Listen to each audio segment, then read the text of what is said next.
যেদিন বন্ধুর পাশে বসতে পারতাম না সেদিন ক্লাসে এমন মনে হতো, ইস, বন্ধুর পাশের সিটটিতে যদি বসতে পারতাম। বন্ধুরা, আজকে ক্লাসে আমরা পড়ব my friend, letters and sounds. English for today বইয়ের ইউনিট 35 এর আজকে ক্লাসে তোমাদের সবাইকে স্বাগত জানাচ্ছি। Hello dear students, how are you? Let's start our today's class. বন্ধুরা, তোমরা সবাই কেমন আছো? চলো আমরা আমাদের আজকে ক্লাসটি শুরু করি। আমরা আজকে পড়ব ইউনিট 35 এর লেসন্স 1, 2 and 3।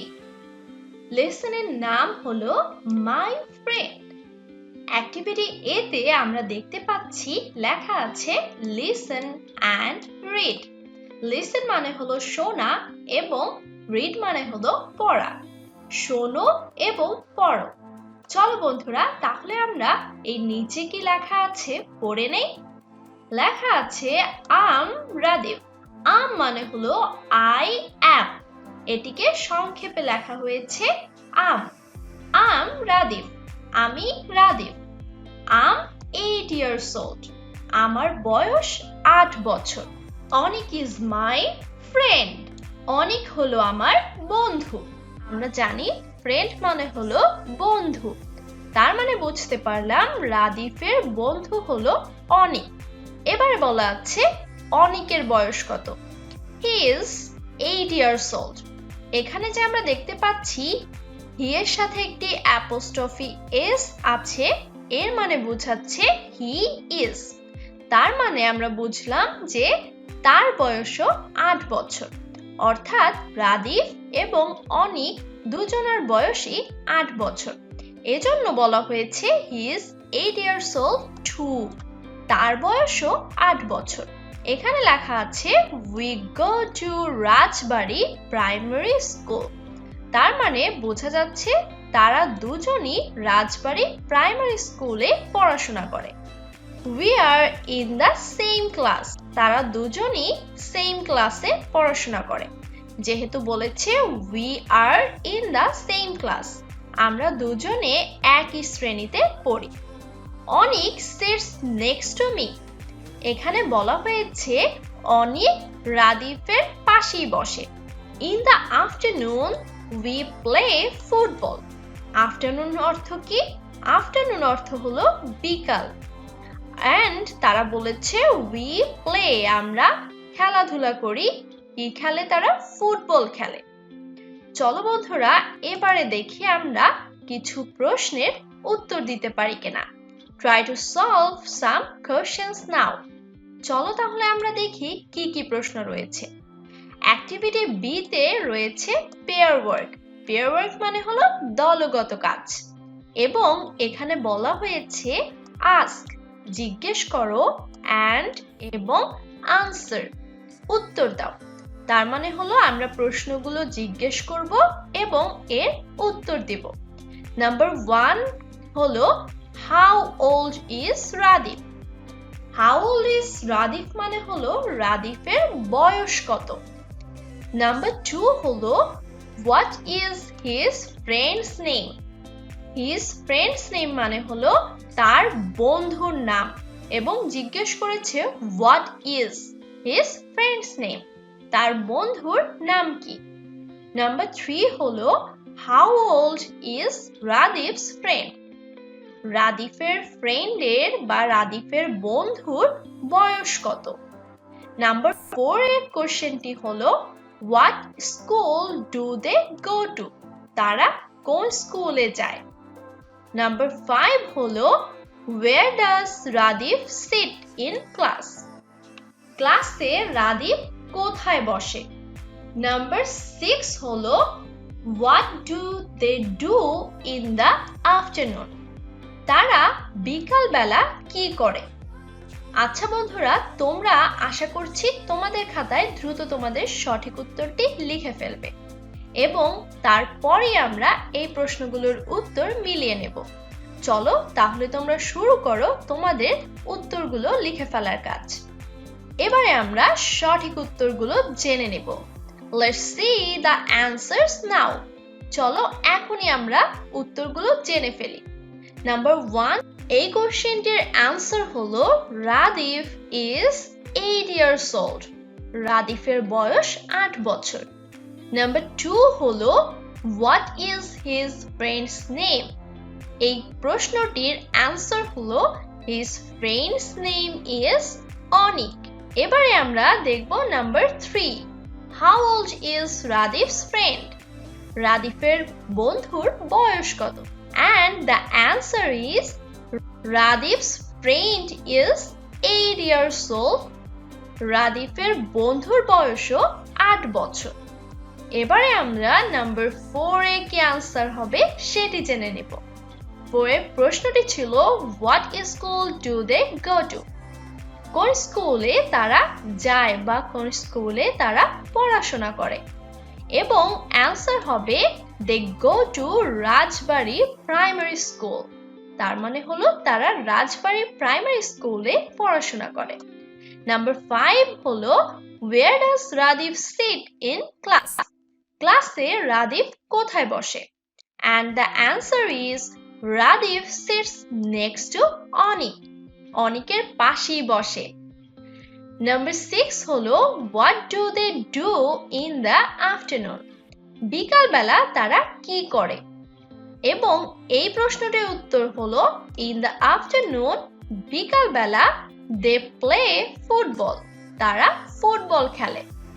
আশা করছি বন্ধুরা তোমরা সবাই সঠিক উত্তরটি তোমাদের খাতায় লিখে ফেলেছিলে এবং তোমরা সবগুলো প্রশ্নের উত্তরই দিতে পেরেছো। চলো বন্ধুরা এবারে তাহলে আমরা আরো একটি কাজ করি এবং এবারে আমরা করব অ্যাক্টিভিটি সি। অ্যাক্টিভিটি সি তে বলা আছে write a paragraph about a friend. তার মানে হলো একটি প্যারাগ্রাফ লেখো এবং প্যারাগ্রাফটি হবে একজন বন্ধুর সম্পর্কে। Use the paragraph in activity a as a model. তার মানে বলা হলো যে অ্যাক্টিভিটি এ তে তোমরা যে প্যারাগ্রাফটি পড়েছো রাদিফ সম্পর্কে এবং রাদিফের বন্ধু অনিক সম্পর্কে, সেটি ব্যবহার করেই তোমরা কিন্তু তোমাদের এই যে প্যারাগ্রাফ রাইটিংটা সেটি করতে পারো। এক্ষেত্রে অ্যাক্টিভিটি এ হবে তোমাদের জন্য একটি মডেল বা তোমাদের জন্য একটি দৃষ্টান্ত, যেটি দেখে তোমরা এটি লিখতে পারো। এবারে বন্ধুরা আরো কিছু বিষয় রয়েছে, সেটি হলো first answer the following questions. শুরুতে এই প্রশ্নগুলোর উত্তর দাও ইন ইওর এক্সারসাইজ বুক এবং তোমরা তোমাদের এক্সারসাইজ বুকে এই প্রশ্নগুলোর উত্তর লিখে ফেলবে। প্রশ্নগুলো কি? 1 নম্বর হলো what is your friend's name? তোমার বন্ধুর নাম কি? নাম্বার 2 হলো how old is your friend? তোমার বন্ধুর বয়স কত? নাম্বার 3 হলো what school do you go to? তুমি কোন স্কুলে যাও বা পড়াশোনা করো? নাম্বার 4 হলো where does your friend sit in class? তোমার বন্ধু ক্লাসে কোথায় বসে? and নাম্বার 5 হলো what do you do in the afternoon? বিকালবেলা তুমি কি করো? বন্ধুরা তোমরা তোমাদের এক্সারসাইজ বুকে দ্রুত তোমাদের এই প্রশ্নগুলোর উত্তর লিখে ফেলো। এবার বন্ধুরা চলো তোমাদেরকে একটি এক্সাম্পল দেই এবং আমরা এই যে অ্যাক্টিভিটি সি করছিলাম যেখানে তোমাকে লিখতে হবে একটি প্যারাগ্রাফ এবং সেটি হবে তোমার একজন বন্ধু সম্পর্কে এবং তোমার যে প্যারাগ্রাফ সেটি টাইটেল মাই ফ্রেন্ড এবং তুমি লিখতে পারো আম রাজু। আমি Raju. My friend's name is Sami. আমার বন্ধুর নাম হলো Sami. He is 8 years old। তার বয়স 8 বছর। We are in the same class. আমরা একই শ্রেণীতে পড়াশোনা করি। এবং তারপরে তুমি কি লিখতে পারো? We go to Phulkuri primary school.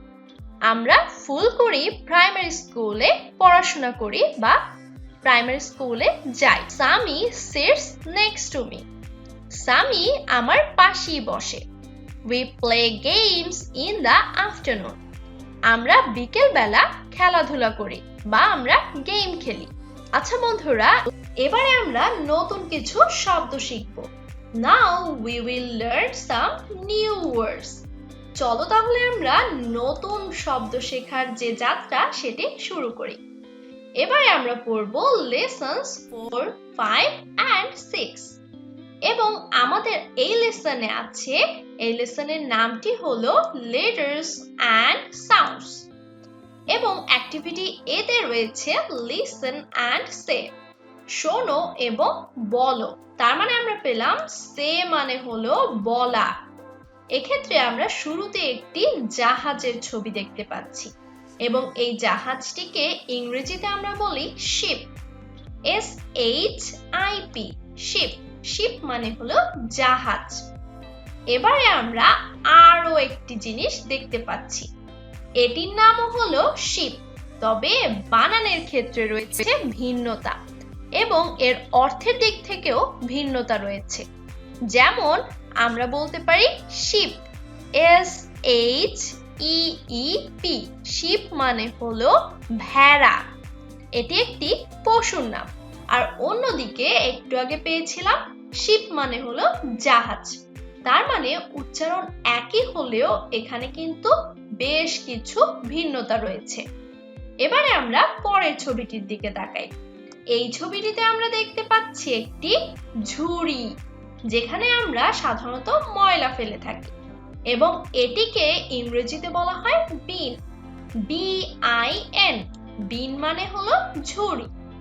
আর অন্যদিকে বিন মানে হলো শিম, যেটি আমরা খেয়ে থাকি, BEAN। এই বিন অর্থ হলো শিম, যেটিকে আমরা তরকারি হিসেবে খেয়ে থাকি। আচ্ছা বন্ধুরা, এবারে আমরা আরো কিছু জানার চেষ্টা করব এবং এখানে দেখতে পাচ্ছি একটি ছেলে পা পিছলে পড়ে যাচ্ছে এবং এটিকে আমরা বলে থাকি স্লিপ, SLIP। স্লিপ মানে হলো পিছলে পড়ে যাওয়া। অন্যদিকে স্লিপ মানে হলো ঘুমানো, তবে এক্ষেত্রে আমরা আবার বানানের ক্ষেত্রে ভিন্নতা দেখি। এই বানানটি একটু অন্যরকম, তাই না? SLEEP, স্লিপ মানে হলো ঘুমানো, যেটির ছবি কিন্তু আমরা এখানে দেখতে পাচ্ছি। এখানে একটি মেয়ে ঘুমিয়ে আছে। এবারে আমরা আরো একটি পার্থক্য দেখি, SEW, সো অর্থ হলো সেলাই করা। অন্যদিকে আমরা দেখতে পাচ্ছি SHOW, শো অর্থ হলো দেখানো। আচ্ছা বন্ধুরা, তাহলে তোমরা এই পার্থক্যগুলো বুঝতে পেরেছো, তাই না? তাহলে চলো আমরা এবারে জেনে নেই আরো কিছু বিষয়। এবারে আমরা পড়ব অ্যাক্টিভিটি বি এবং এখানে বলা আছে লুক অ্যাট দ্য পিকচার্স, ছবিগুলোর দিকে তাকাও। লুক মানে হলো তাকানো।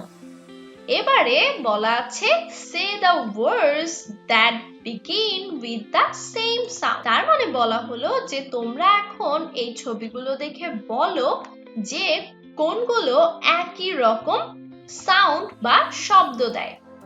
যেমন আমরা কিন্তু পূর্বের যে বিষয়গুলো ছিল সেখানে আমরা বেশ কিছু বিষয় দেখতে পেয়েছি। আচ্ছা বন্ধুরা, চলো তাহলে দেখে নেই এবারে কি কি একই সাউন্ড দেয়। এই তো আমরা দেখতে পেলাম এখানে আছে একটি জাহাজ, যেটিকে ইংরেজিতে বলে শিপ, SHIP। শিপের সাথে আবার আমরা দেখতে পাচ্ছি ভেড়ার ইংরেজি হলো শিপ। অন্যদিকে আমরা পড়েছিলাম বিন, এই বিনের সাথে একই রকম সাউন্ড বা শব্দ দেয় BEAN, বিন। বিন মানে হলো শিম, যেটিকে আমরা তরকারি হিসেবে ব্যবহার করি। অন্যদিকে আবার দেখতে পেয়েছিলাম স্লিপ, স্লিপ মানে হলো পা পিছলে পড়ে যাওয়ার মতো যে ঘটনা, অর্থাৎ পিছলে পড়ে যাওয়া এরকম। অন্যদিকে স্লিপ মানে হলো ঘুমানো। এবারে আমরা দেখতে পাই SEW, সো অর্থ হলো সেলাই করা। অন্যদিকে SHOW, শো অর্থ হলো দেখানো। এই দুটি ওয়ার্ডও কিন্তু একই রকম সাউন্ড দিয়ে শুরু হয়েছে।